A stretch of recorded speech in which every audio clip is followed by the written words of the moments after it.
Episode 724। वो पारस के दिमाग में पहले एक बार खामोशी से आ चुकी थी। उसने अपने तनवीमी अमल के रद्द अमल को देखा था। पारस ने उसकी सोच की लहरों को महसूस नहीं किया था। इस बार वो चुपके से आई तो उसने कहा, तुम फिर आ गई। वो हैरान रह गई। ये बात समझ में नहीं आई कि पहली बार पारस के चोर ख्यालात ने क्यों नहीं बताया कि वो उसे महसूस कर लेता है।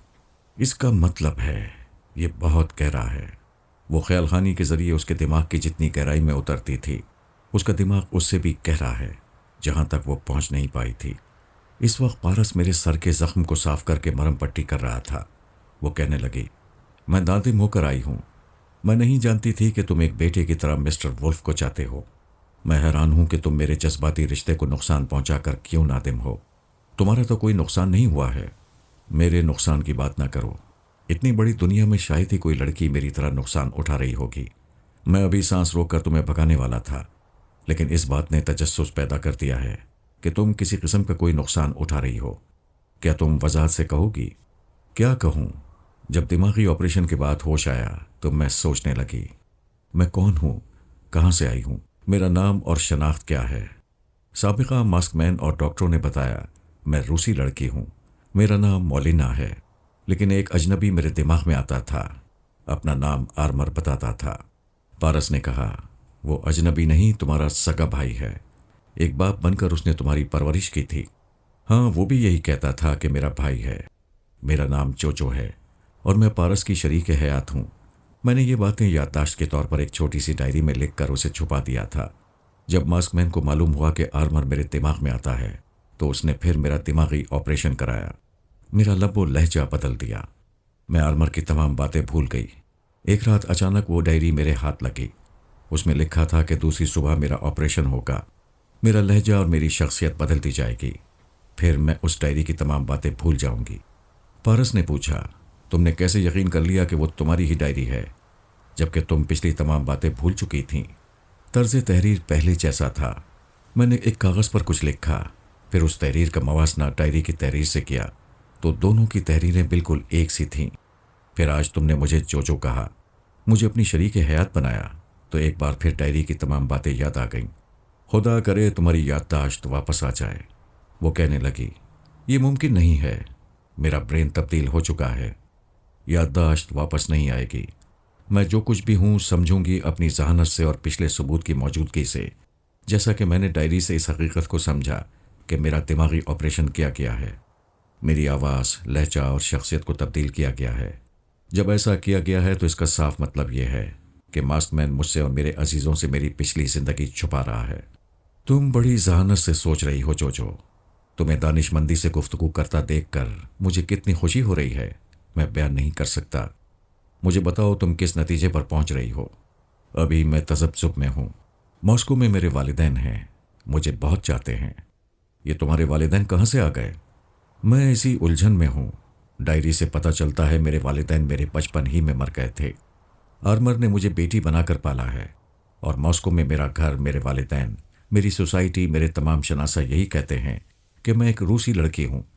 मैं इतनी जल्दी किसी नतीजे पर नहीं पहुँच सकती। तुम्हारे पास इसलिए आई हूँ कि तुम मुझसे ताउन करोगे। मैं मॉस्को में रहूँगी और तुमसे मिलती रहूँगी, तो दोनों तरफ के रिश्तों को और उनके झूठ सच को समझती रहूँगी। तुम वाकई जहानत से सोच रही हो। ऐसे तरीक़ेकार से तुम्हें झूठ और सच का पता चलता रहेगा। वो ज़रा जज्बाती अंदाज में बोली, पारस, क्या तुम एल्बा से मोहब्बत करते हो? मैं उसे एक हद तक चाहता हूँ। इस चाहत के पीछे कुछ मकासद भी हैं, लेकिन तुमसे किसी मकसद, किसी लालच के बगैर मोहब्बत है। बचपन से लेकर अब तक तुम मेरी पहली और आखिरी मोहब्बत हो। क्या मेरे लिए एल्बा को छोड़ सकते हो? मैं सारी दुनिया को छोड़ सकता हूँ। मुझे कुछ दिनों के लिए एल्बा की ज़रूरत है। मैं वादा करती हूँ उसे कोई नुकसान नहीं पहुँचेगा। तुमने कैसे सोच लिया कि मैं एल्बा को तुम्हारे हवाले कर दूंगा? मुझे तुम्हारी मोहब्बत पर एतमाद है। तुम चाहते हो कि मैं दोस्त और दुश्मनों के सिलसिले में सही फैसला करूं, इसलिए मुझे मास्कमैन वगैरह का एतमाद हासिल करना होगा। मैं पहली बार मुल्क से बाहर इस मुहिम पर आई हूँ। नाकाम होकर जाऊंगी तो वो मुझे मुल्क से बाहर नहीं जाने देंगे। फिर मैं तुमसे मुलाकात के लिए कहीं नहीं आ सकूंगी। तुम एल्पा को ले जाकर ये साबित करना चाहती हो कि हमारे मुकाबले में कामयाब रही हो। हाँ, मुझे ये साबित करना होगा, वरना शिकस्त के बाद मैं मॉस्को से बाहर नहीं आ सकूंगी। वो लोग जानते हैं कि तुमने मुझ पर तनवीमी अमल किया है। मुझे ले जाना चाहती हो? नहीं, मैं तुम्हें कैदी बनाना पसंद नहीं करूंगी। मैंने उन्हें समझा दिया है कि तुम बहुत चालाक हो। तुम्हें एल्पा के साथ लाया जाएगा तो ब्राइन वुल्फ और रसवंती फिर काम बिगाड़ देंगे। वो इस पर राजी हो गए हैं कि मैं पहले एल्पा को ले आऊं। दूर हेलीकॉप्टर की आवाज़ आ रही थी। वो कहने लगी, शायद यही हमारा हेलीकॉप्टर है। प्लीज़ मेरी बात मान लो। उसी वक्त एल्पा की आवाज़ सुनाई दी। वो बहुत देर से पारस के अंदर रहकर उनकी बातें सुन रही थी। कहने लगी, हरगिज़ नहीं, मैं अपने पारस को छोड़कर नहीं जाऊंगी। पारस, मुझे सच बताओ, क्या ये तुम्हारी शरीक हयात है? मैं बड़े फ़ख्र से कह रहा हूं कि ये जोजो है और मेरी शरीक हयात है। फिर तुमने मेरी ज़िंदगी क्यों बर्बाद की? तुमने अपनी ज़िंदगी में अपनी तन्हाइयों में मुझे बुलाया और मैं आ गया। तुमने पहल की, मैंने धोखा नहीं दिया। अब भी तुम्हें चाहता हूँ। ये बात अपनी शरीक हयात के सामने कह रहा हूँ। तो फिर यह भी कह दो कि मैं इसके साथ नहीं जाऊंगी। हेलीकॉप्टर वापस कर दे। पारस के लिए फैसला करना मुश्किल हो गया। वो जोजो को उसकी मुकम्मल याददाश्त के साथ अपनी ज़िंदगी में वापस लाना चाहता था और एल्पा से भी काम लेना चाहता था। उसे नाराज़ नहीं कर सकता था। उसने कहा, एल्पा, क्या तुम्हें पता है कि तुम पास्कल की ताबेदार बन चुकी हो? मैं तुम्हें रोकना चाहूँगा, तब भी तुम नहीं रुकोगी। बेख्तियार इसके साथ चली जाओगी। हाँ, मैं इसके साथ जाऊँगी और अभी जा रही हूँ। जोजो ने हंसते हुए कहा, मैंने अभी पास्कल को बुलाकर कहा है कि वो एल्पा के दिमाग पर कब्जा जमा कर रखे, इसलिए वो मजीद हील हुज्जत के बगैर चली गई है। तुमने एक मुद्दत के बाद कुछ मांगा है, मैं इनकार नहीं करूँगा। वादा करो फिर आओगी। रोज़ आऊँगी, तुम्हारा पीछा नहीं छोड़ूंगी। तुम बेजार हो जाओगे। आजमा लेना, मैं अपनी जोजो से कभी बेजार नहीं होऊंगा। हेलीकॉप्टर लॉन्च के ऊपर परवास कर रहा था। उसमें से एक रस्से की सीढ़ी लटक रही थी। एल्पा पास्कल के जेर असर रहकर सीढ़ी चढ़ती हुई हेलीकॉप्टर में चली गई। सीढ़ी ऊपर खींच ली गई। दरवाज़ा बंद कर दिया गया। फिर परवास करता हुआ दूर चला गया। तुमने मेरी बात मानकर दोस्ती का पहला सबूत दिया है। मैं भी दोस्ती का सबूत इसी तरह दूंगी कि अपनी पिछली ज़िंदगी के मुतालिक मालूमात हासिल करती रहूंगी। कल सुबह फिर आऊँगी। अब इजाज़त दो। जाओ और मास्कमैन को अपनी कामयाबी की खुशखबरी सुनाकर उनका एतमाद हासिल करो। मैं चाहता हूँ तुम्हें रूस से बाहर निकलकर ऐसी कामयाबियाँ हासिल होती रहें और इसी तरह हमारी मुलाकात भी होती रहे। मैं एल्पा केस के सिलसिले में पहली बार रूस से बाहर आई हूँ। पोलैंड के शहर वार्सा में हूँ। आज से तुमने मेरे लिए और ज़्यादा राहें हमवार कर दी हैं। मैं फिर आऊँगी। वो पारस के दिमाग से निकलकर एक फ़ौजी कैप्टन के दिमाग में पहुँची। वहाँ मास्कमैन और फ़ौजी अफसरान उसके मुंतज़िर थे। उसने कहा, मैं रोज़ कैप्टन मिखाइल की ज़बान से बोल रही हूँ। सब सीधे होकर बैठ गए। उसने कहा, सबको बहुत बड़ी कामयाबी मुबारक हो। एल्पा यहाँ आ रही है। सब खुश होकर तालियां बजाने लगे। फौज के आला अफसर ने कहा, तुम मुबारकबाद की हकदार हो। तुम्हारी जहानत से हमने पहली बार फराद की फैमिली के मुकाबले में कामयाबी हासिल की है। मास्कमैन ने कहा, और कामयाबी कोई मामूली नहीं है। हमारे मुल्क में एक टेलीपैथी जानने वाली का इजाफा हो रहा है। जोजो ने कहा, जब तक एल्पा यहाँ न पहुँचेगी मुझे इत्मीनान नहीं होगा। मैं उसके पास जा रही हूँ। उसे यहाँ पहुँचाकर ही दम लूँगी। वो दिमागी तौर पर अपने बेडरूम में हाजिर हो गई। अभी तक आईने के सामने फर्श पर पलथी मारे बैठी हुई थी। वहाँ से उठकर उसने अंगड़ाई लेते हुए खुद को आईने में देखा। अभी समझ में नहीं आया कि ऐसी कौन सी मुसर्रतें अंदर भर गई हैं जो अंगड़ाई की सूरत में बाहर निकल रही हैं। फिलहाल यही समझ में आया कि वो बहुत बड़ी कामयाबी के बायस खुश हो रही है। वो बिस्तर पर आकर पड़ी चारों शाने चित होकर छत को तकने लगी। उसे याद आ रहा था कि उसने पारस को पहली बार वीडियो फिल्म रिपोर्ट में देखा था और उसे देखने से पहले उसका पूरा रिकॉर्ड पड़ा था। उसे यकीन नहीं आ रहा था कि एक नौजवान बेपनाह सलाहियतों का मालिक है और सोनिया की तरह मक्कारियों से दुश्मनों पर गालिब आ जाता है। उसकी हिस्ट्री पढ़ने के बाद वीडियो रिपोर्ट स्क्रीन पर देखी। उसे चलते फिरते, दौड़ते, उछलते कूदते, फजा में कलाबाजियाँ खाते, रस्से पर चलते और हाथ की सबसे छोटी उंगली के जरिए रस्से से लटकते और बाजीगरी के तमाशे दिखाते हुए देखा। ये कमाल की इंतहा थी कि वो एक छोटी सी उंगली पर जिस्म का सारा बोझ उठाता था। जोजो को ऐसे ही बहुत से हैरत अंगेज कमालात याद आ रहे थे और आज तो पारस ने उसे भी चकरा दिया था। उसे अपना मामूल और ताबेदार बनाने की खुशफहमी ख़त्म कर दी थी। वो बहुत खुश थी कि ऐसे नाकाबिल तस्खीर नौजवान को तस्खीर कर लिया है। वो मर्द ही क्या जो ज़ेर हो जाए। उसने चौंक कर तकिए को एक तरफ फेंक दिया, जैसे वो ज़बरदस्ती ऊपर आ गया हो। उसे याद नहीं आ रहा था कि कब किसी को सोचते सोचते उसने तकिए को अपनी बाहों में बुला लिया था। वो बिस्तर पर उठकर बैठ गई। होशमंदी से सोचने पर समझ में आया कि वो बेख्याली में पारस को अपने लिए मांग रही थी। वो उठकर पंजों के बल उछलने लगी। ऐसे अहमकाना ख्यालात दिल से निकालने लगी। वो अपनी दानिश में पारस को उल्लू बनाकर एल्पा को ला रही थी। ये दुरुस्त है कि वो अपनी पिछली जिंदगी के बारे में सच्ची बातें मालूम करना चाहती थी। ये भी समझ रही थी कि मासमैन और फौजी अफसरान उसकी हकीकत उसे नहीं बता रहे थे। दूसरी तरफ वो आर्मर और पारस की बातों पर भी यकीन नहीं करना चाहती थी, क्योंकि ये मास्कमैन की मुखालिफ पार्टी के लोग थे। एक लड़की को बहकाने के लिए ये भी झूठ कह सकते थे। इसलिए जोजो ने सिर्फ एल्पा को हासिल करने के लिए पारस से लगावट का इजहार किया था। उससे दिल लगाने का कोई इरादा नहीं था। अब यह खतरा पैदा हो गया था कि दिल लगाया नहीं जाता, खुद ही लग जाता है। वो देर तक पंजों के बल उछलती रही और पसीना पसीना होती रही। ये बात अब भी उसकी समझ में नहीं आ रही थी कि पसीना उसे नहीं आ रहा है, मोहब्बत को आ रहा है। हम पेरिस आ गए। मेरे सर पर पट्टी बंधी हुई थी। मैंने जिंदगी में बड़े बड़े जख्म खाए हैं। ये सर का जख्म कुछ भी ना था, लेकिन खामखा तकलीफ का इजहार कर रहा था ताकि लैला मेरी तकलीफ से बेचैन होकर आ जाए। वो पेरिस में थी, कैसे ना आती। उसने ख्याल खानी के जरिए कहा, आप बिस्तर से ना उठें, तकलीफ बढ़ जाएगी, आराम करें। मैंने तकलीफ से कर्राते हुए कहा, पारस अपने कॉटेज में जाने वाला है, यहां मैं तन्हा रह जाऊंगा। सोचता हूं किस तरह बिस्तर से उठकर वॉशरूम में जाऊंगा, कॉफ़ी कैसे तैयार करूंगा, कैसे खाना होटल से मंगवाऊंगा।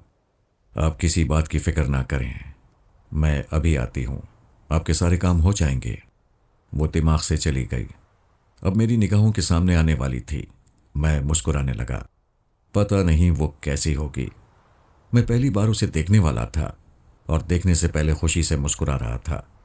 जी चाहता था उसके दिमाग में जाकर देखूं वो मेरे पास आने की कैसी तैयारियां कर रही है, मगर वो ऐसे वक्त दिमाग में जाने से शर्मा जाती। वैसे सर के जख्म के बायस में अभी ख्यालखानी करने के काबिल नहीं था। बस अंदाज़ा कर रहा था कि वो खूब बंद संवर कर आएगी। मेरा अंदाज़ा गलत निकला। जब वो सामने आई तो मैं उसे हैरानी से देखता रह गया।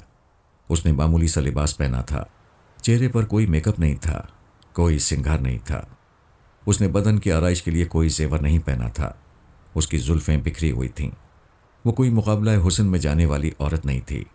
उसके सीने में मोहब्बत करने वाला दिल था। वो जिस हालत में थी उसी हालत में दौड़ती चली आई थी। वो अपने मर्द की नज़रों से हुस्न व शबाब की सनत लेने नहीं आई थी, महज खिदमत के जज्बे से आई थी। मेरी ज़िंदगी में कितनी मोहब्बत करने वाली औरतें आईं, एक मैं ही नाशुक्रा हूँ। मैंने सभी की कदर की, लेकिन किसी के साथ उम्र नहीं गुजारी। इस बार मैंने अहद किया कि मैं मुक़द्दर से, अपने सितारों से और अपनी हाथ की लकीरों से लड़ता रहूँगा, मगर लैला का हाथ कभी नहीं छोड़ूंगा। उसने आते ही घर की सफाई शुरू कर दी।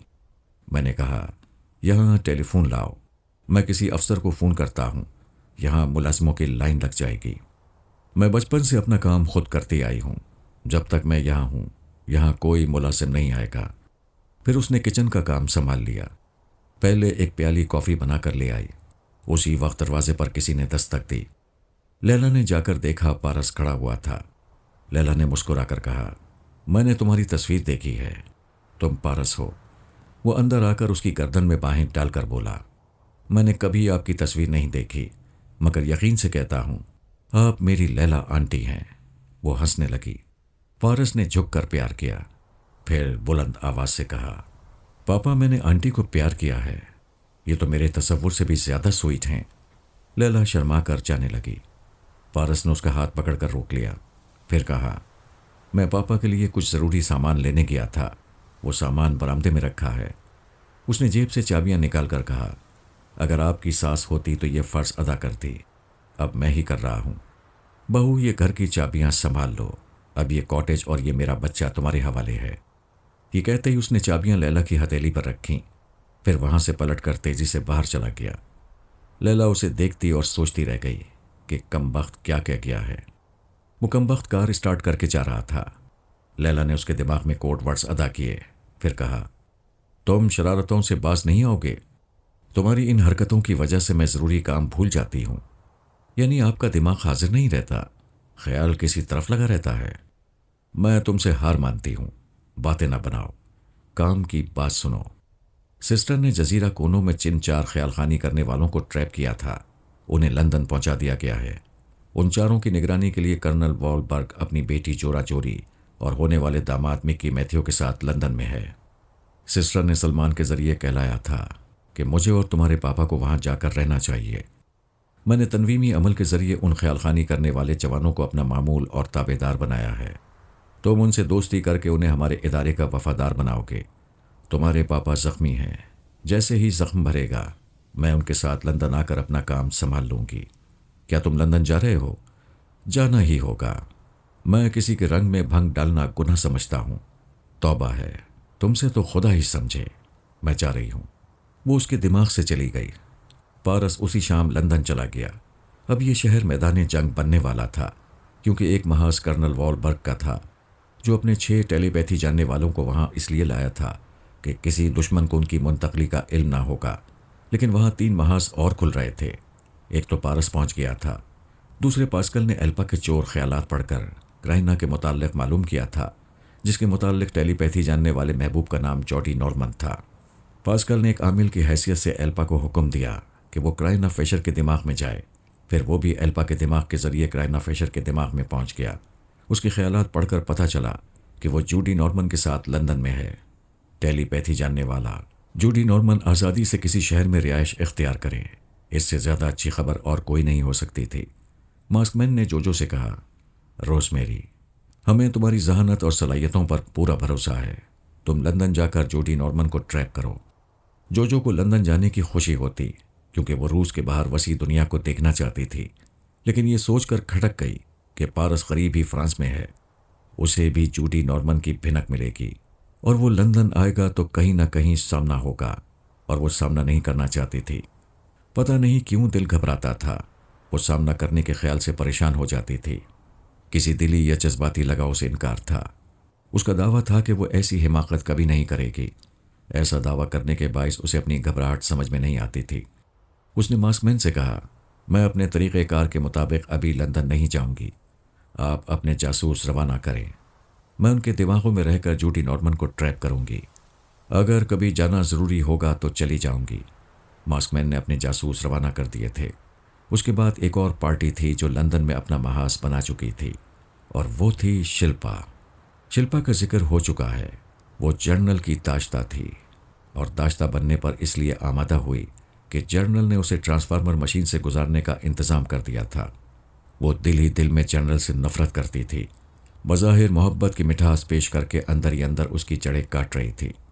मुल्क के अहम राज मालूम करती रहती थी। उसने ऐसी मालूमात हासिल करके एक टेलीपैथी जानने वाले टीट बॉर्बन को अपना मामूल और ताबेदार बना लिया था। फिर उसने जनरल को प्यार से बहला फुसलाकर मालूम किया कि 6 टेलीपैथी जानने वाले कर्नल की निगरानी में लंदन भेजे जा रहे हैं। उसने जनरल से 2 हफ्ते की छुट्टी ली। उसे बताया कि वो अपनी एक बहन से मिलने जर्मनी जा रही है। फिर वो लंदन पहुंच गई। सलमान उसकी मसरूफियात को समझ रहा था। जनरल के दिमाग में चुपके से जाने के बाद बहुत सी मालूमात हासिल हो जाती थीं। 6 ख्यालखानी करने वालों ने मुख्तलिफ इलाकों में रिहाइश इख्तियार की थी। शैल्पा को उनके ठिकानों का इल्म नहीं था।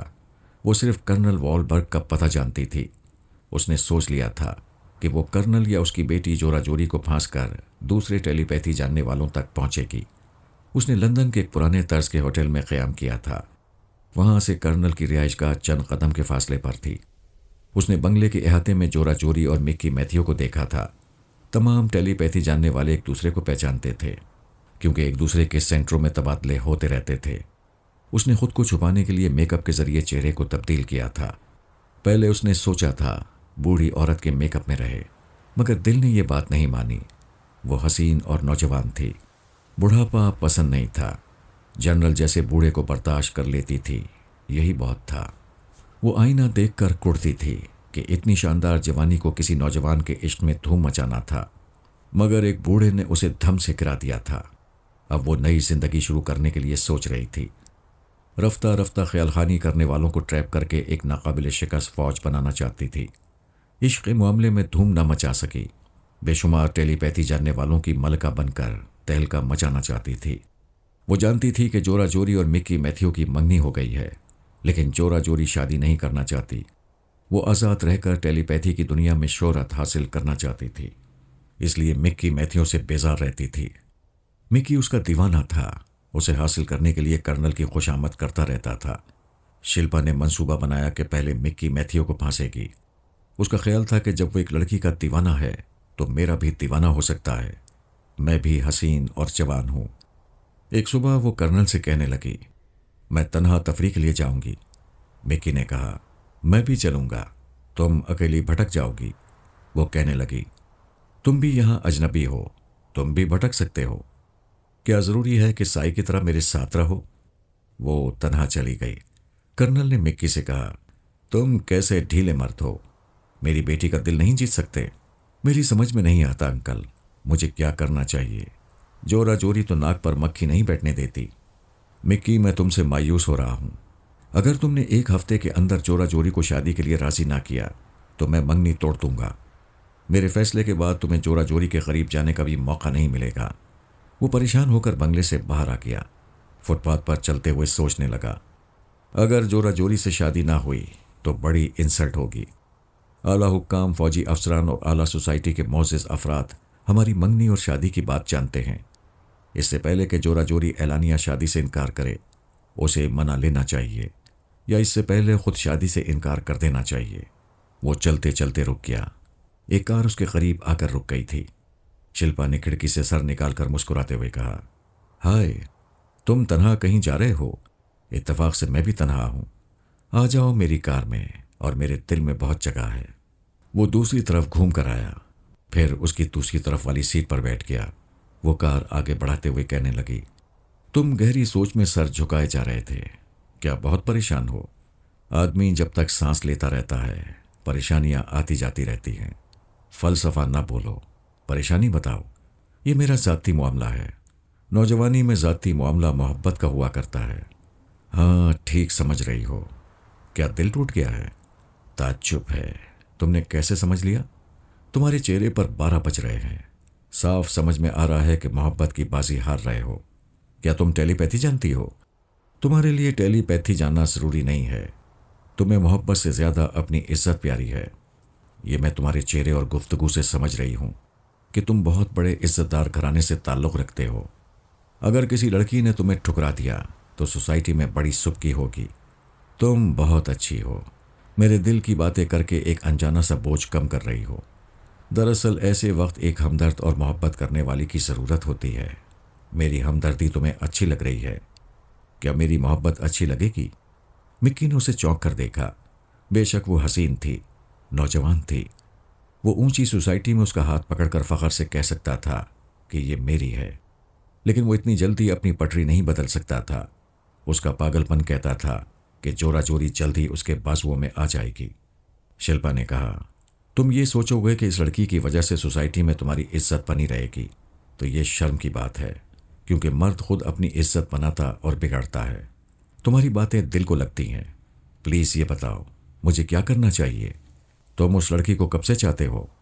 वैसे तो वो मुझे स्कूल लाइफ से अच्छी लगती थी, लेकिन मंगनी के बाद उसके लिए शदीद चाहत पैदा हो गई। यानी मोहब्बत मंगनी के बाद हुई है? हाँ, यही कोई 1 बरस पहले।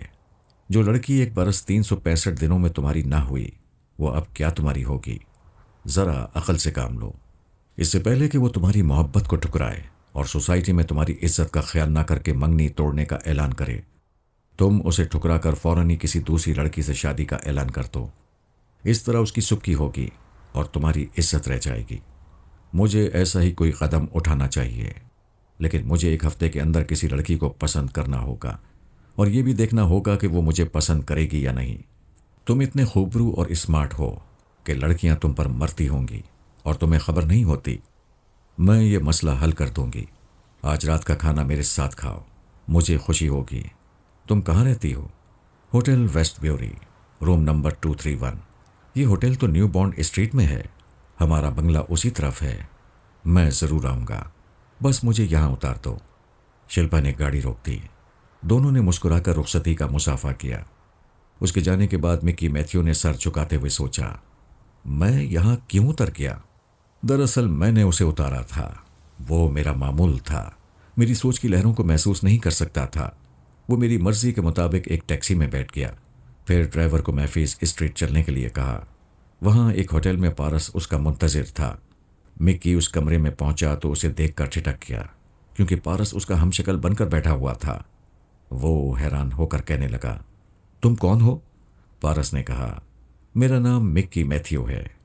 मिक्की मैथ्यू मैं हूं। नहीं, तुम पारस हो। ये मेरा मेकअप मैन मेरे पासपोर्ट के मुताबिक तुम्हें पारस बनाएगा। तुम शाम की फ्लाइट से पेरिस जाओगे। वो एतराज़ करना चाहता था। मैंने हुक्म दिया, बहस ना करो, मैं तुम्हारा आमिल हूं। अपना हुलिया बदलो, इसी होटल में रहो। शाम की फ्लाइट में तुम्हारी सीट रिजर्व हो चुकी है। मैं पेरिस के एयरपोर्ट पर तुम्हारा इंतज़ार करूंगा। वो शहरज़दा होकर मेरे हुक्म की तामील करने लगा। मैंने और लैला ने पारस को मिक्की की एक एक आदत और गुफ्तगू का अंदाज बता दिया था। वो मिक्की को वहां छोड़कर होटल से बाहर आ गया। हमने उसे बताया था कि जोरा जोरी कहाँ है। वो एक टैक्सी में बैठकर प्रिंस एल्बर्ट रोड पहुंचा, फिर वहां से रीजेंट पार्क आ गया। वो पार्क हद नज़र से भी आगे तक फैला हुआ था। वहां किसी को तलाश करना आसान नहीं था, लेकिन मैं उसे जोरा जोरी तक पहुंचाकर उसके दिमाग से चला आया। वो एक मसनूई झील की रेलिंग से लगी पानी में तैरती हुई बत्तखों को देख रही थी। पारस ने दूर से एक छोटा सा पत्थर फेंका। बत्तखें पानी पर दौड़ने भागने लगीं।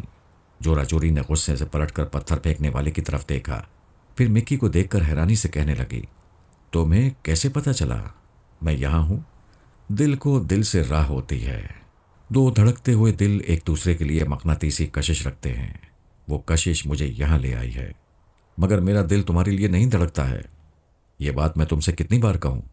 एक बार और कह दो, मैं तुमसे मोहब्बत नहीं करती हूं। और एक बार कह दो, मुझे तुमसे मोहब्बत नहीं है। नहीं है। तुम्हारी जबान से इनकार कितना अच्छा लगता है। होने वाली महबूबा का इससे बड़ा एहसान क्या हो सकता है कि वो होने से पहले इनकार कर दे। अब तो तुम्हें यकीन हो गया है। नहीं हुआ। जब तुम इनकार करती हो तो यूं लगता है कि मुझे छोड़कर पछता रही हो। तुम मेरा पीछा किस तरह छोड़ोगे? तुम मेरी मोहब्बत को आजमा कर देखो। तुम्हारे लिए जान की बाजी लगा सकता हूं। उसने बेजार होकर झील की तरफ देखा और पूछा, क्या झील में छलांग लगा सकते हो? यह कौन सी बड़ी बात है? बड़ी बात यह होगी कि तुम्हें तैरना नहीं होगा। पानी में पांव मारे बगैर तुम दूसरे किनारे तक जाओगे। ये तो मुझे मार डालने की प्लानिंग है। बस हवा निकल गई मोहब्बत के गुब्बारे से। चैलेंज ना करो। मैं मोहब्बत की खातिर पानी पर हाथ पांव मारे बगैर दूसरे किनारे जाऊंगा। तुम जबान दो कि मैं दूसरे किनारे से जिंदा निकल आऊं तो शादी कर लोगी। हाँ, तुम जिंदा रहे तो तुमसे शादी करूंगी। वो रेलिंग पर चढ़ गया। जोरा जोरी ने हंसते हुए कहा, तुम पागल नहीं हो। ऐसी अहमकाना शर्त पर छलांग नहीं लगाओगे। उसने छलांग लगा दी। वो हैरान हुई, क्योंकि छलांग लगाना कोई बड़ी बात नहीं थी, लेकिन हाथ पांव चलाए बगैर वो पानी में 1 इंच भी आगे नहीं बढ़ सकता था। उसने देखा कि वो पानी पर औंधा हो गया था। उसने अपने वादे के मुताबिक हाथ पांव नहीं हिलाए, जिसके नतीजे में डूबता चला गया। वो बुलंद आवाज से कहने लगी, कितनी देर तक डूबे रहोगे? पांव मारने होंगे या वापस आना होगा? उसे कोई जवाब न मिला। 5 मिनट, फिर 10 मिनट गुजर गए। उसे मालूम था मिक्की मैथ्यू 10 मिनट तक सांस रोक लेता है, लेकिन 15-20 मिनट गुजरने लगे। वो घबरा कर देख रही थी। झील की सतह बराबर हो गई थी। वो दूर दूर तक कहीं उभरता हुआ दिखाई नहीं दे रहा था। वो आवाजें देने लगी, मिक्की, तुम कहाँ हो मिक्की? वापस आ जाओ, मैं अपनी शर्त वापस लेती हूँ। जब वो पानी से उभर नहीं रहा तो जवाब कैसे देता? वहां लोगों की भीड़ लग गई थी। वो उन्हें बता रही थी कि एक नौजवान डूब गया है। कितने ही आदमी दफ्तर की तरफ दौड़ते हुए गए ताकि पार्क की इंतजामिया को इत्तला दें। उसने अपने बाप कर्नल के दिमाग में पहुंचकर कोर्ट वर्ड्स अदा किए, फिर कहा, डैडी वो डूब गया है। कौन डूब गया है? पूरी बात करो। वो मिक्की मैथ्यू। वो मिक्की मैथ्यू ने झील में छलांग लगा दी थी। उसे तैरना आता है। हाँ, मगर मैंने शर्त लगाई थी कि वो हाथ पांव मारे बगैर दूसरे किनारे पहुंच जाएगा तो मैं उससे शादी करूंगी। यो नॉनसेंस। तुमने एक अहमकाना शर्त लगाई और वो अहमक इस पर अमल करते हुए डूब गया। ये क्या बकवास है? ये बकवास नहीं डैडी, यहाँ झील के किनारे भीड़ लग गई है। इंतजामिया के लोग आ गए हैं। मिनी मोटर बोट्स में बैठकर जाल फेंके जा रहे हैं। 2 गोताखोरों ने भी छलांग लगाई है। अब क्या होगा डैडी? तुम्हारा सर होगा। अगर वो झील से वापस ना निकला तो तुम्हारी हिमाकत के बायस हम एक टेलीपैथी जानने वाले से महरूम हो जाएंगे। वो रोते हुए कहने लगी, जहन्नुम में जाए टेलीपैथी। वो जैसा भी था अहमक था। मैं उसकी कदर नहीं करती थी। इसके बावजूद वो एक अच्छा और सच्चा इंसान था। मेरी वजह से उसकी जान जाएगी तो मेरा ज़मीर मुझे बहुत रुलाएगा। देखो बेटी, आंसू पोंछो, अकल से काम लो। किसी के सामने एतराफ़ ना करो कि तुमने कोई अहमकाना शर्त लगाई थी और वो दीवाना कूद पड़ा था। अगर वो मर चुका है तो उसका इल्ज़ाम तो पर नहीं आना चाहिए, वरना जनरल का एतमाद मुझ पर से उठ जाएगा। वो आंसू पोंछते हुए दूर तक झील को देख रही थी। झील का दूसरा सिरा नजर नहीं आ रहा था क्योंकि वो दूसरी तरफ मुड़ गई थी। मोड़ के दूसरी तरफ 2 मोटर बोट्स और 3 गोताखोर गए थे। उधर नजरों के सामने भी 2 मोटर बोट वाले बहुत बड़े जाल के 2 सिरे पकड़े हुए जा रहे थे। जाल पानी में डूबा हुआ था और यकीन था कि मिक्की की लाश जाल में फंसकर बाहर आ जाएगी। तकरीबन 2 घंटे की मेहनत के बाद जाल में मछलियां, केकड़े और मेंढक आए, लेकिन मिक्की नहीं आया। झील की दूसरी तरफ से भी गोताखोरों ने आकर कहा, मिस, यहाँ कोई नहीं डूबा है, तुम खामखा शोर मचा रही थीं। वो कस्में खाकर कहने लगी, मेरा साथी डूब गया है। कई औरतों और मर्दों ने तायद की। उन्होंने भी उसको झील में छलांग लगाते हुए देखा था। सब हैरान थे कि लाश बरामद क्यों नहीं हुई। एक बूढ़ी ने कहा, अरे ये आदमखोर झील है, साल में एक बार जरूर कोई डूबता है, फिर डूबने वाले की लाश किसी को नहीं मिलती। पारस के एक इंचार्ज अफसर ने नागवारी से कहा, आप यहाँ आने वालों को दहशतज़दा कर रही हैं, झील को बदनाम कर रही हैं। एक औरत ने कहा, तुम्हारे लिए बदनामी है, हमारे लिए दहशत है। इस जगह से लाश गायब नहीं होती, तो फिर उस बेचारे की लाश निकालो। वहां बहस शुरू हो गई थी। इंतजामिया के लोग कह रहे थे कि कोई नहीं डूबा और चशमदीद गवाह कह रहे थे कि एक शख्स डूब चुका है। यूं सुबह से दोपहर होने लगी। झील की गहराई में जाकर 2 गोताखोर एक इंसानी हड्डियों का ढांचा उठाकर लाए।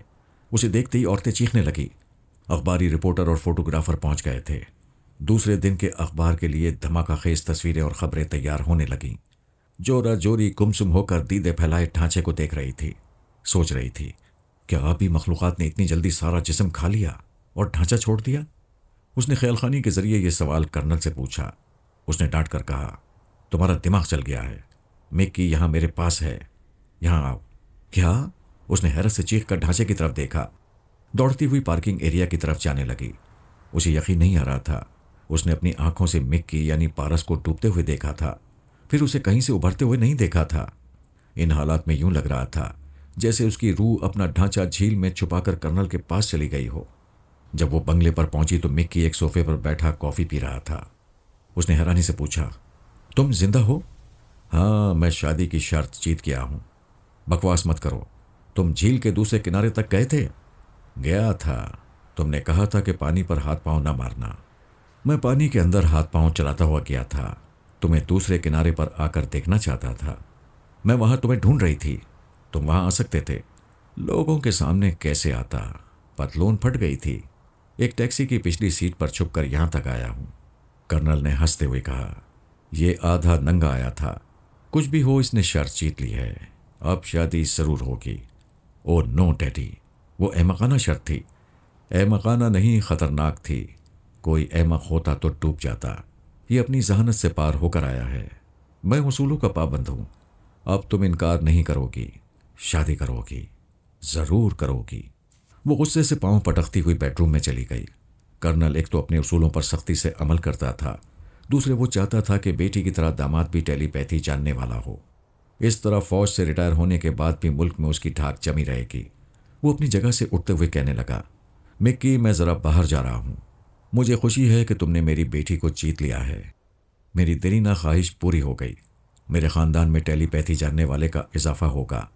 जी हाँ अंकल, मैं भी टेलीपैथी जानने वालों का इजाफा करने आया हूँ। वो कुछ ना समझते हुए कहने लगा, तुम कहना क्या चाहते हो? यही कि आपके यहाँ मेरा इजाफा होगा तो मेरे यहाँ जोरा जोरी का इजाफा हो जाएगा। हाँ बेशक बेशक। वह मुस्कुराता हुआ बाहर चला गया। थोड़ी देर बाद जोरा जोरी ने अपनी ख्वाबगाह का दरवाज़ा खोलकर पूछा, डैडी कहाँ हैं? वो हमें शादी के रिहर्सल के लिए छोड़ गए हैं। वो जल्दी तो नहीं आएंगे ना? तुम कहो तो उन्हें आने के काबिल ही ना छोड़ूं। क्या बकते हो, इधर आओ, मुस्कुरा कर बुलाओ। वो जबरन मुस्कुराते हुए कहने लगी, आओ मेरी जान के दुश्मन। वो ख्वाबगाह में आ गया। वो बिस्तर की तरफ इशारा करते हुए कहने लगी, बैठो। वो शर्माने लगा। उसने हैरानी से पूछा, क्या हुआ? उसने शर्माते हुए पूछा, बिस्तर पर क्यों बुला रही हो? ओह गॉड। तुम आज से पहले ऐसे ना थे। मैं महसूस कर रही हूं कि तुम्हारा अंदाज कुछ बदल गया है। झील से डूबकर निकलने के बाद मैं भी यही महसूस कर रहा हूं। कोकाफ के दामन में एक झील है जिसमें औरत डूबे तो मर्द बनकर उभरती है। मैं उभर कर कुछ ज्यादा ही जवां मर्द बन गया हूं। क्या तुम मुझे बोलने का मौका दोगे? मैंने यहां तुम्हें मुंह देखने के लिए नहीं बुलाया है। क्या बत्ती बुझा दोगी? मुंह ना देखने का यही मतलब नहीं होता। मैं चाहती हूं हमारे दरमियान समझौता हो जाए। तुम मेरी बात मान लो। शादी ना करो तो डैडी जिद नहीं करेंगे। मैंने शादी करने के लिए झील में छलांग लगाई है। वो घूंसा दिखाकर बोली, मैं अपनी टेलीपैथी की सलाहियत के साथ आज़ादाना जिंदगी गुजारना चाहती हूँ। शौहर और बच्चे दर्द सर होते हैं। मैं अपने सर में ये दर्द कभी पैदा नहीं करूंगी। काश तुम्हारी माँ ने भी यही सोचा होता। मजाक ना उड़ाओ, मेरी बात को समझो। मैं डैडी की इज्जत करती हूँ, इसलिए उनका रोब बर्दाश्त कर लेती हूँ, मगर शादी नहीं करूंगी। ये बगावत करने के लिए मुझे माँ बाप को छोड़कर जाना होगा। अगर तुम इनकार कर दो तो बेटी अपने वालिदैन से अलग नहीं होगी। वालिदैन एक से ना सही दूसरे से शादी कराते हैं, मगर बेटी की शादी जरूर कराते हैं। मेरे इनकार करने से कोई फर्क नहीं पड़ेगा। तुम शादी कर लो या बगावत कर लो, तुम्हारे पास टेलीपैथी का जबरदस्त हथियार है। माँ बाप का लिहाज क्यों करती हो? लड़कियां घर से भागने के बाद मुआफियाँ मांगती हैं तो वालिदैन अपनी इज्जत की खातिर मुआफ कर देते हैं। माँ बाप बेटियों के हाथों ब्लैकमेल होते हैं। तुम भी यही करो, मुझे ताने ना दो। वो उठकर कहने लगा, मैं जा रहा हूँ। आज एक रात यहाँ रहूँगा। अगर तुमने मिक्की मैथ्यू से शादी का फैसला ना किया तो मैं तुम्हें बाजारी लड़की समझकर सलूक करूँगा, क्योंकि औरत अपनी मर्जी के मुताबिक मर्द बदलते रहने के लिए आज़ादाना जिंदगी गुजारती है। वो वहाँ से चला आया। मैंने सुबह उसे बताया था कि जूडी नॉर्मन अपनी महबूबा क्राइना फिशर के साथ कहाँ रहता है। पारस ने कहा था कि वो 4 बजे तक वहाँ जाएगा। मैंने 4 बजे उससे रब्ता किया, फिर बताया क्राइना मार्केट में है, वहाँ पहुँचो, मैं गाइड कर रहा हूँ। वो टैक्सी में बैठकर पकाटली पहुँचा। मैंने उसे 44 की एक बड़ी दुकान में पहुँचा दिया। क्राइना वहाँ अपने लिए लिबास पसंद कर रही थी। उसने मेरी मर्जी के मुताबिक अपना पर्स एक जगह बेख्याली में छोड़ दिया। आगे बढ़कर दूसरी जगह कपड़े पसंद करने लगी। मैं चाहता था पारस वो पर्स लेकर उसे वापस करे।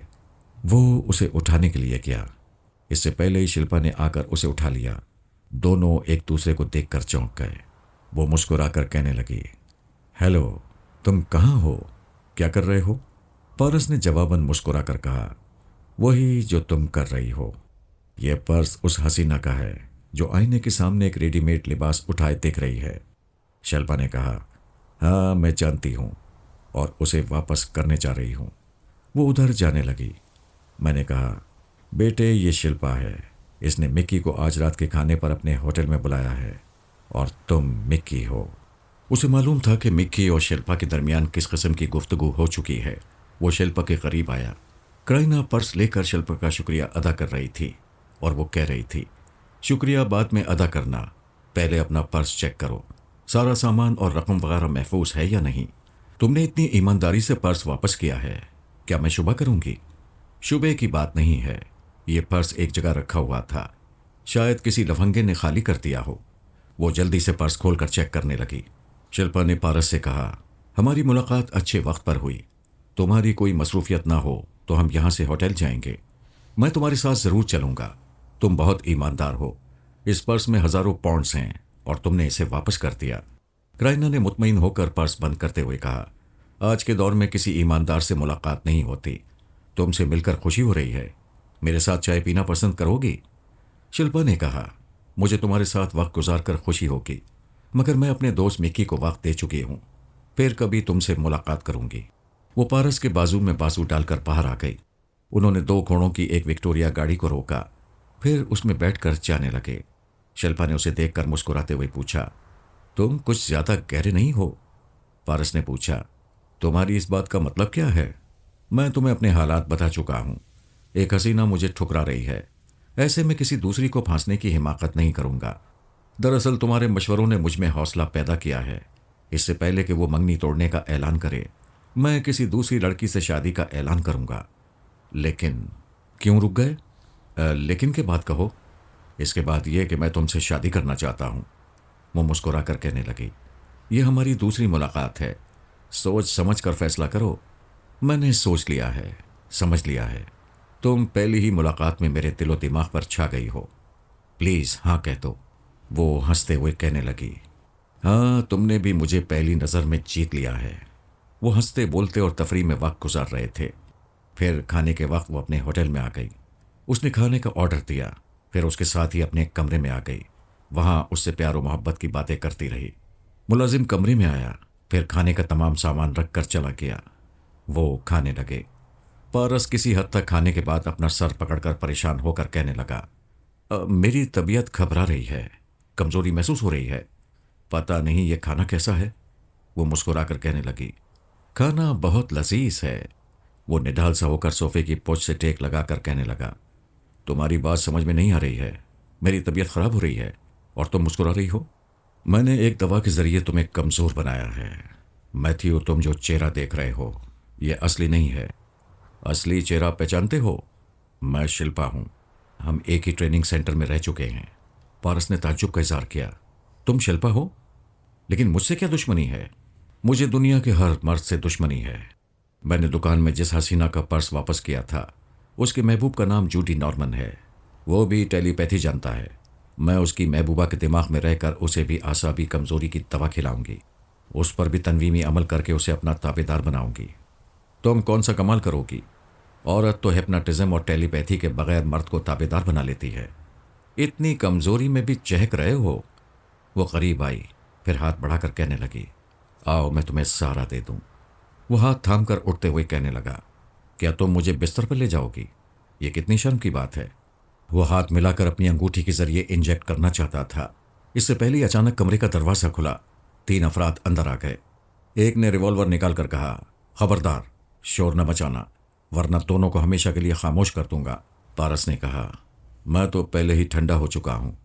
देख लो शिल्पा, अगर तुमने मुझे ये खाना खिलाकर कमजोर न बनाया होता तो मैं तुम्हारी हिफाजत के लिए लड़ पड़ता। अब तुम्हारा क्या बनेगा? वो परेशान हो गई। उसने रिवॉल्वर वाले से कहा, तुम लोग कौन हो? अगर लूटने के ख्याल से आए हो तो यहां से जो चाहो उठाकर ले जाओ। अचानक उसे ख्याल आया कि वो दहशतजदा होकर ख्यालखानी का हथियार इस्तेमाल करना भूल गई है। रिवॉल्वर वाले ने कहा, हम सिर्फ ये चाहते हैं कि अपने दिमाग के दरवाजे खुले रखो, वरना हम तुम्हें जख्मी करेंगे। शिल्पा ने ख्यालखानी की छलांग लगाई, फिर रिवॉल्वर वाले के दिमाग में पहुंचते पहुंचते वापस हो गई। उसने सांस रोक ली थी। उसी वक्त पारस ने जोजो को महसूस किया, फिर पूछा, अच्छा तो ये रिवॉल्वर वाले तुम्हारे आदमी हैं? हाँ, तुम भी दूसरे लहजे में बोल रहे थे। मैं एक टेलीपैथी जानने वाले मिक्की मैथ्यू के रूप में हूं। यानी तुम शिल्पा को फांसने आए हो? मैं ऐसे गंदे काम नहीं करता। संजीदगी से बात करो। तुम खामखा आसाबी कमजोरी जाहिर कर रहे हो। मुझे बताओ किस तरह शिल्पा को ट्रैप करना चाहते थे। ये मेरा मामला है। अपने आदमियों को वापस जाने के लिए कह दो। नहीं पारस, मुझे मास्क मैन के मुल्क में कामयाबियों के झंडे गाड़ने हैं। तुम यहां से चले जाओ। मैंने अल्पा को तुम्हारे हवाले किया। इसके बाद कामयाबी का जो भी झंडा होगा उसे हम दोनों मिलकर गाड़ेंगे। तुम मेरे पास चली आओ। मैं कह चुकी हूं, जब तक पिछली जिंदगी याद नहीं आएगी मैं कशमकश में रहूंगी। जब तक ये साबित नहीं होगा कि मेरा ताल्लुक किससे है, मास्क मैन के मुल्क से या तुम लोगों से, उस वक्त तक मैं किसी पर भरोसा नहीं करूंगी। जब भरोसा हो जाए तो शिल्पा को ले जाना। अभी यहां से जाओ। पारस, तुम्हारी शामत आ गई है। मेरे एक इशारे पर गोली चल जाएगी। मैं इतनी आसानी से हासिल होने वाली शिल्पा को नहीं छोड़ूंगी। वो तीनों रिवॉल्वर लिए खड़े हुए थे। कमरा छोटा था, इसलिए एक दूसरे के करीब थे। पारस ने अचानक ही झुककर सेंटर टेबल को उठा लिया। उन्होंने फुर्ती से फायरिंग की। गोलियां कुछ मेज पर लगीं और कुछ इधर उधर हुईं। फिर वो मेज उन पर आ गई। तीनों उसे संभालते हुए नीचे गिरे। फिर जितनी देर में संभल कर उठते उतनी देर में एक का रिवॉल्वर पारस के हाथ में आ गया। उसने 2 फायर किए। 2 रिवॉल्वर वाले जख्मी हुए। अपना रिवॉल्वर इस्तेमाल करने के काबिल नहीं रहे। पारस ने उनके रिवॉल्वर भी ले लिए। शिल्पा अपने बचाव के लिए पलंग के नीचे घुस गई थी। टेलीफोन की घंटी बज रही थी। पारस ने रिसीवर उठाया। होटल का मैनेजर पूछ रहा था, इस कमरे में फायरिंग हो रही है। पूरे होटल में भगदड़ मच गई है। पुलिस वाले आना ही चाहते हैं। जल्दी बताओ कमरे में क्या हो रहा है। मैं जल्दी बता रहा हूं। इधर जल्दी न आना, वरना गोली लगेगी। मैं थोड़ी देर बाद बुलाऊंगा। उसने रिसीवर रखकर शिल्पा से पूछा, क्या नीचे ही सो गई हो? वो रेंगती हुई बाहर आ गई। फिर उन तीनों को देखकर कहने लगी, इन बदमाशों को गोली मार दो। गोली जाया करने की क्या जरूरत है? आंख मारो, ये मर जाएंगे। ओ मिक्की, तुम कितने दिलेर हो, मैं तुम पर सब कुछ लुटा दूंगी। वो दोनों बाहें फैलाकर पारस की तरफ बढ़ने लगी। उसी वक्त जोजो ने अपने आलाकार की जबान से कड़क कर कहा, खबरदार, मेरे शौहर के करीब न जाना। शिल्पा ने उस आलाकार को हैरानी से देखकर पूछा, शौहर? हाँ, ये मेरे सरताज हैं। मुझे फख्र है कि मैं ऐसे बाकमाल नौजवान की शरीक हयात हूं। शिल्पा ने कहा, ओह, अब समझी, ये तुम जोरा चोरी हो। अब तक इस बेचारे को ठुकराती रहीं, शादी से इनकार करती रहीं, और अब झूठे फख्र से शौहर कह रही हो। तुम किस जोरा चोरी की बात कर रही हो? मैं कोई और हूं, और ये वो नहीं जो तुम समझ रही हो। ये पारस है, फरहाद अली तैमूर का बेटा। शिल्पा आंखें फाड़ फाड़ कर पारस को देखने लगी। क्या तुम पारस हो? उसने कहा। जब मेरी बीवी कह रही है तो ये सच ही होना चाहिए। क्या ये ख्याल खानी के जरिए जो बोल रही है? हाँ, अफसोस मेरी घरवाली के सामने तुम अपना सब कुछ नहीं लुटा सकोगी। ये झूठ है, ये जो नहीं हो सकती। ये तो दुश्मन बनकर आई है। इसके आदमियों ने तुम पर गोलियां चलाई थीं। कोई बात नहीं, मियाँ बीवी के दरमियान झगड़े होते ही रहते हैं। बीवी अपने मैके से रिवॉल्वर वालों को बुला कर लाए तो बुरा नहीं मनाना चाहिए। क्या बकवास कर रहे हो? मुझे यकीन नहीं आ रहा है मिक्की, तुम पारस नहीं हो। वो कहने लगा, हम तन्हाई में बातें करेंगे। वो खुश होकर कहने लगी, हाँ ठीक है, इन बदमाशों को यहां से भगाओ। बाहर पुलिस वाले इंतजार कर रहे हैं। पारस ने तीनों रिवॉल्वर खाली किए, फिर उन तीनों को खाली रिवॉल्वर देते हुए शिल्पा से कहा, इन्हें ख्याल खानी के जरिए दौड़ाकर होटल के काउंटर पर पहुंचाओ और इनसे इकबाल जुर्म कराओ। पुलिस अफसर से कहना कि तुम अपना बयान बाद में दोगी। शिल्पा उसकी हिदायत पर अमल करने लगी। वो तीनों कमरे से निकलकर काउंटर की तरफ भागने लगे। जोजो ने पारस के पास आकर कहा, मुझे मुआफ़ कर दो, तुम्हारे लिए जान दे सकता हूं। मुआफ़ी क्या चीज़ है? तुम बहुत अच्छे हो। यकीन करो, मैं अपने आदमियों को वापस बुलाना चाहती थी, लेकिन तुमने अचानक ही उन पर हमला कर दिया। अगर ज़रा इंतज़ार कर लेते तो तुम मुझे गोलियों से ज़ख्मी कराती, फिर मेरे कमज़ोर दिमाग पर तनवीमी अमल करती। तुम गलत समझ रहे हो। मतलब की बात करो। तुम नाराज़ हो? बात क्या करूं? तो ना करो, जाओ यहां से। मैं रोती रहूंगी तो तुम्हें अच्छा लगेगा? ये कहते ही वो रोने लगी। वो परेशान होने लगा। दिल में अजीब सी बेचैनी पैदा हुई। जब तक वो बाबा साहेब के इदारे में रही, कोई उसे कभी रोने नहीं देता था। उसकी हर जिद पूरी की जाती थी और वो अक्सर अपनी जिद पारस से मनवाती थी। वो उसकी आंख में आंसू आने से पहले उसकी बात मान लेता था। आज उसने सख्त लहजे में कहा, चुप हो जाओ, मगरमच्छ के आंसू न बहाओ। वो रोते रोते बोली, क्या पहले भी तुम मगरमच्छ के आंसू कहते थे? क्या तुम अपनी जोजो को रोते हुए देख सकते थे? मुझे परेशान ना करो, वरना सांस रोक लूंगा। रोक लो, मैं अपनी जगह अकेली बैठकर रोती रहूंगी। तुम्हें शर्म नहीं आती? अपनी कामयाबी के वक्त दुश्मन बन जाती हो, नाकामी हो तो मेरे पास आकर रोती हो। मैं दुश्मन बनने से पहले मर जाऊंगी। बड़े खुद को 30 मार खां समझते हो। मेरे आदमियों पर हमला करने से पहले देख तो लेते कि मैं क्या करने वाली थी। अगर मैं बहुत मक्कार हूं तब भी मेरी मक्कारी का तकाजा यही होगा कि तुम्हें नुकसान नहीं पहुंचाऊं, क्योंकि तुमसे मुझे फायदा पहुंचता रहेगा। जब मैं तुमसे लड़ झगड़ कर आंसू बहाकर बात मनवा सकती हूं तो तुम पर गोली चलाने की दुश्मनी क्यों करूंगी? वो रोती जा रही थी और ठोस दलाइल के साथ बोलती जा रही थी। पारस ने सांस रोक ली। वो दिमाग से निकल गई। शिल्पा ने कहा, वो तीनों गिरफ्तार कर लिए गए हैं। बयान दे रहे हैं कि हमें रिवॉल्वर दिखाकर लूटने आए थे। मैं उनके मुताल्लिक बाद में बताऊंगी। पहले अपनी बातें करो। क्या तुम वाकई पारस हो? मैं XYZ भी हो सकता हूं, तुम्हारे लिए क्या फर्क पड़ेगा? वो उसकी गर्दन में बाहें डालकर कहने लगी, हाँ तुम कोई भी हो, मुझे अपने मिशन के लिए तुम्हारे ही जैसे दिलेर मर्द की जरूरत है। पारस ने उसे धक्का देकर बिस्तर पर गिराते हुए कहा, दूर रहकर बात करो। उसी वक्त मैंने आकर बेटे को मुखातिब किया। उसने कहा, मैं शिल्पा को कमजोर बना रहा हूं। उसने आगे बढ़कर शिल्पा के बाजू पर हाथ रखा। वो समझी मनाने आया है, मगर दूसरे लम्हे उसे कमजोरी का एहसास हुआ। बाजू में हल्की सी चुभन महसूस हुई। उसके बाद दिल घबराने लगा। मैंने कहा, हेलो शिल्पा। उसने दोनों हाथों में सर को थाम लिया। घबरा कर कहने लगी, नहीं नहीं, मेरे अंदर कोई नहीं आ सकता। आ गया, मैं आ गया हूं। तुम्हारे लिए इतना ही कह सकता हूं कि आखिर गिरे जमीन पर ऊंची उड़ान वाले। पारस ने होटल के मैनेजर को फोन करके कहा, मेरी साथी आसाबी मरीज है। फायरिंग के बाइस उस पर बुरा असर पड़ा है। पुलिस अफसर से कह दें कि यहाँ आकर बयान ले और मुलाजिम से कहकर कमरा साफ करा दें। उसने रिसीवर रखकर मुझसे कहा, जो परेशान है यहाँ से रोती हुई गई है, आप ज़रा देखें वो सचमुच रो रही है या मुझसे मक्कारी कर रही है। मैंने जो के नए लहजे को याद किया, फिर उसके दिमाग में पहुंच गया। वो रो रही थी।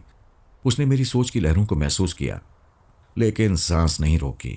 उसकी सोच कह रही थी, कोई भी आता है तो आ जाए, दुश्मन मेरे दिमाग में जलजले पैदा कर दे, मुझे मार डाले, मैं मर जाऊंगी।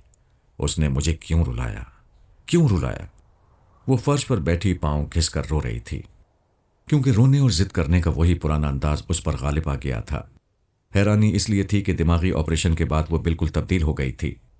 बचकानापन की जगह संजीदगी और जहानत पैदा हो गई थी। उसे पिछली कोई बात याद नहीं थी, मगर पारस की बेरुखी ने उसे रुला दिया था। कुदरत ने औरत को एक मुअम्मा बनाया है। बैनुल अक़वामी शोहरत याफ्ता सर्जनों ने उसके दिमाग को इंतहाई महारत से तब्दील किया था। वो भी शायद ये मुअम्मा हल नहीं कर सके थे कि दिमाग के तारीक तरीन गोशे में छुपे हुए महबूब की बेरुखी ने उसे कैसे रुला दिया है।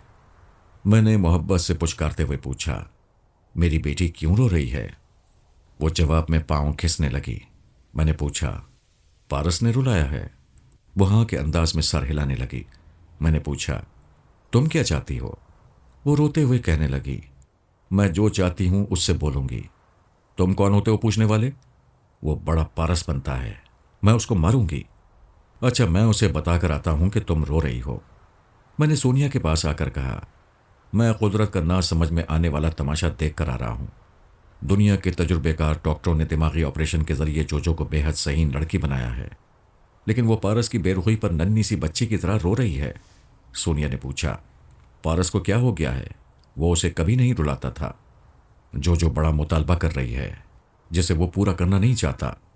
जोजो के सामने किसी भी मुतालबे की अहमियत नहीं है, वो हमारी जान है। पता नहीं कुदरत को क्या मंजूर है, उसकी बचकाना आदत जहन की तारीकी से उभर आई है। ये बात हमारे हक में है। पारस से कहो उसे अब न रुलाए। मैंने पारस के पास आकर कहा, नालायक, वो अभी तक रो रही है। तुम अच्छी तरह जानते हो कि वो तुमसे ही चुप होगी। पापा, वो शिल्पा का मुतालबा कर रही है। कोई बात नहीं, उसकी बात मान लो। आप क्या कह रहे हैं? ये सिर्फ मैं नहीं, तुम्हारी मम्मा भी कह रही हैं। ताज चुप है। उसकी बचकाना जिद पूरी करने के लिए हम मास्कमैन के हाथ मजबूत करें? हमसे ऐसी हिमाकत नहीं होगी। शिल्पा को उसकी मामूला बनने दो। हम जोजो का लहजा इख्तियार करके शिल्पा के दिमाग में पहुंचा करेंगे। मैं जोजो को तुम्हारे पास भेज रहा हूं। मैं उसके पास आ गया। वो अभी तक रो रही थी। ये उसकी आदत थी।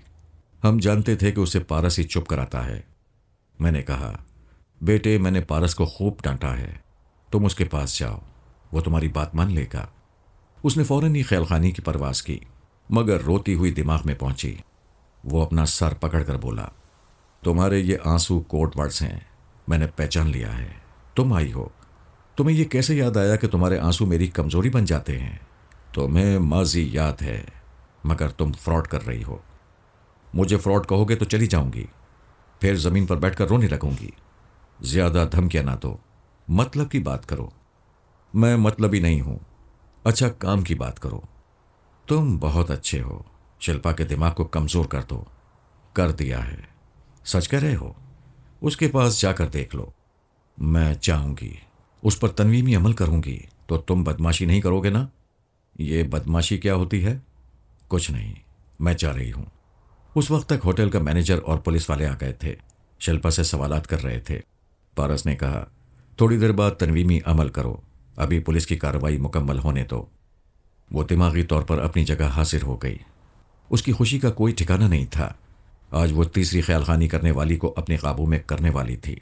पहले जे मॉर्गन था, दूसरी एल्पा थी, और अब तीसरी शिल्पा हाथ आ रही थी।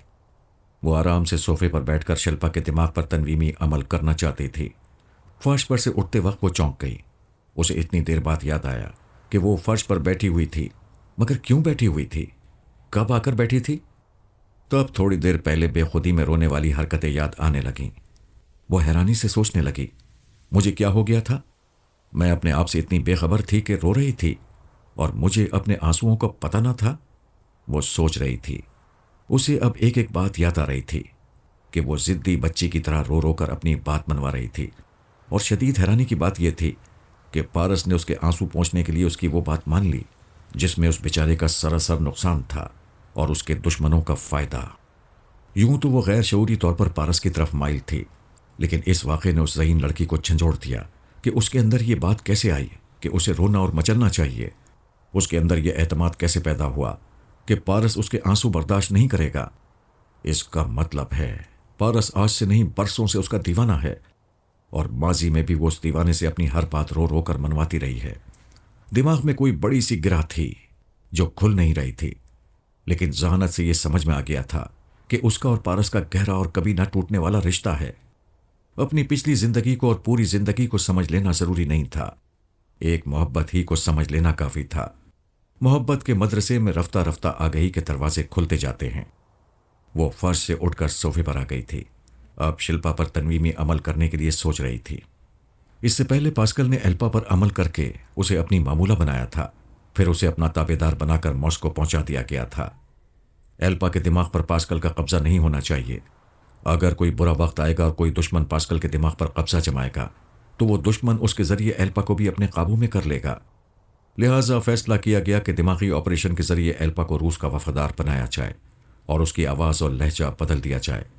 इस तरह कोई उसे ट्रैप नहीं कर सकेगा। मास्कमैन हर तरह मुतमईन रहना चाहता था और जो की तरह एल्पा को भी सिर्फ अपने मुल्क की वफादार बनाकर रखना चाहता था। इसके लिए एल्पा को मुआयने के लिए डॉक्टरों के पास भेज दिया गया था। जो आराम से सोफे पर टेक लगाए बैठी थी। शिल्पा पर तनवीमी अमल करने के बाद मास्कमैन को यह खुशखबरी सुनाना चाहती थी। वहां के आला हुक्काम और फौजी अफसरान की नज़रों में जो का आला मर्तबा था। कोई कैसा ही हाकिम हो, कितना ही बड़ा अफसर हो, वो जो को देखते ही एहतरामन उठकर खड़ा होता था। शिल्पा को काबू में करने के बाद उसकी और ज्यादा वाह वाह होने वाली थी। इस कामयाबी की खुशी में बहुत बड़ा जश्न मनाया जाने वाला था। उसके दिल में यह ख्वाहिश पैदा हुई कि वो इस जश्न में पारस को शरीक करे, उसे बताए कि उसे कितनी इज्जत और शोहरत हासिल हो रही है। ऐसा सोचते वक्त याद आया कि यह सब कुछ पारस से मोहब्बत के नतीजे में हो रहा है। एक संजीदा सा ख्याल पैदा हुआ, मोहब्बत के नतीजे में पारस को क्या मिला? इस सवाल का जवाब जाहिर था, उसे कुछ नहीं मिला। उसकी जो भी नहीं मिली, उल्टा नुकसान हुआ। वो एल्पा और शिल्पा को अपने काबू में रखकर टेलीपैथी का फातेह बन सकता था, मास्कमैन की दुश्मनी से महफूज रह सकता था, लेकिन वो मोहब्बत के नतीजे में खतरात को दावत दे चुका था। मास्कमैन जब चाहता उसी एल्पा और उसी शिल्पा के जरिए पारस को नुकसान पहुंचा सकता था। तब उसने दिल की गहराइयों से सोचा, मैं अपने दीवाने को लूट रही हूं। वो मोहब्बत देता जा रहा है, मैं अदावत के रास्ते पर उसे ले जा रही हूं। एक दिन वो मास्कमैन के शिकंजे में आ जाएगा। क्या मैं उसे दुश्मन के रहमो करम पर छोड़ दूं? तब उसने दिल की गहराइयों से सोचा, मैं अपने दीवाने को लूट रही हूं। दिल ने कहा, नहीं, वो मेरा कुछ न कुछ लगता है। मेरे आंसू देखकर खतरात में कूद पड़ता है। क्या मेरा ज़मीर गवारा करता है कि मैं उसके खिलाफ मास्कमैन के हाथ मजबूत करूं? ज़मीर कभी गवारा नहीं कर सकता था। अगर उसे यकीन हो जाता कि पैदाइशी तौर पर रूसी है तो अपने मुल्क और कौम के लिए पारस को जहन्नुम में झोंक देती। लेकिन दिमागी ऑपरेशन के बाद आर्मर ने बार बार उसके पास आकर समझाया था कि वो उसका भाई है और पारस उसका शौहर है। आर्मर की ये बातें उसके दिमाग में गूंजती रही थीं। ऐसे में पारस से रब्ता हो गया था और वो बड़ी हद तक उसके दिलो दिमाग पर छा रहा था। इन हालात में वो मास्कमैन की वफादार भी थी और पारस की महबूबा भी। कोई ऐसा रास्ता इख्तियार करना चाहती थी कि मास्कमैन से वफादारी भी कायम रहे और पारस को नुकसान भी ना पहुंचे, लेकिन ऐसा मुमकिन नहीं था। वो थोड़ी देर सोचते रहने के बाद पारस के पास आई, फिर बोली, मैं कुछ देर पहले तुम्हारे पास रो रही थी। घंटों रोते रहने के बाद भी पूछ रही हूं, क्या मेरे रोने से तुम्हें कुछ होता है? मैं तुम्हें कैसे यकीन दिलाऊं कि तुम मेरी जान हो? तुम्हारी आंख में आंसू आते ही मेरी जान निकल जाती है। तुम ऐसी बातें करते हो तो मुझे बहुत अच्छा लगता है, लेकिन मैं उलझन में हूं। मुझसे बोलो, शायद मैं तुम्हारी उलझन दूर कर सकूं। मैं चाहती हूं एल्पा और शिल्पा से तुम्हें कोई नुकसान ना पहुंचे। वो मास्कमैन की ताबेदार होंगी तो मुझे नुकसान पहुंचाती रहेंगी। तुम मास्कमैन से दोस्ती कर लो। जिनकी दोस्ती मेरे पापा से भी कभी ना हो सकी, उनसे मेरी दोस्ती कैसे होगी? हमारे और उनके ख्यालात में ज़मीन आसमान का फ़र्क है। कोई ज़रूरी नहीं कि बाप से दोस्ती ना हो तो बेटे से भी ना हो। मेरी एक बात का जवाब दो, कोई किसी की बेटी, बीवी या बहन को अगवा करके ले जाए तो तुम उसे दोस्त बनाओगी? हरगिज नहीं, मैं तो उसके दिमाग में जलजले पैदा कर दूंगी। मास्कमैन ने पास्कल के जरिए मेरी शरीक हयात जोजो को अगवा कराया, फिर दिमागी ऑपरेशन के जरिए उसका जहन तब्दील कर दिया, उसकी याददाश्त से पिछली जिंदगी मिटा दी, उसे अपना वफादार और अपने शौहर का दुश्मन बना दिया। क्या मुझे उससे दोस्ती करनी चाहिए? जोजो के दिमाग में आंधियां सी चलने लगीं। पारस की कोई बात दिल को लग रही थी। वो कौन सी बात थी? फिर फौरन ही समझ में आ गया कि वो दिमागी ऑपरेशन वाली बात है। एल्पा का भी दिमागी ऑपरेशन करके उसे उस मुल्क का वफादार और पारस का दुश्मन बनाया जा रहा है, जबकि वो पारस की दोस्त थी। इसी तरह मैं पारस की बीवी थी। ऑपरेशन के जरिए मुझे बीवी से दुश्मन बनाया गया और इस मुल्क से वफादारी दिमाग में भरती गई। जिस तरह हम एल्पा को अगवा करके लाए हैं, उसी तरह पास्कल मुझे भी अगवा करके ले गया था। ये सिलसिला पहले से चल रहा है और ये सिलसिला मेरे और एल्पा के बाद शिल्पा तक भी जारी रहेगा।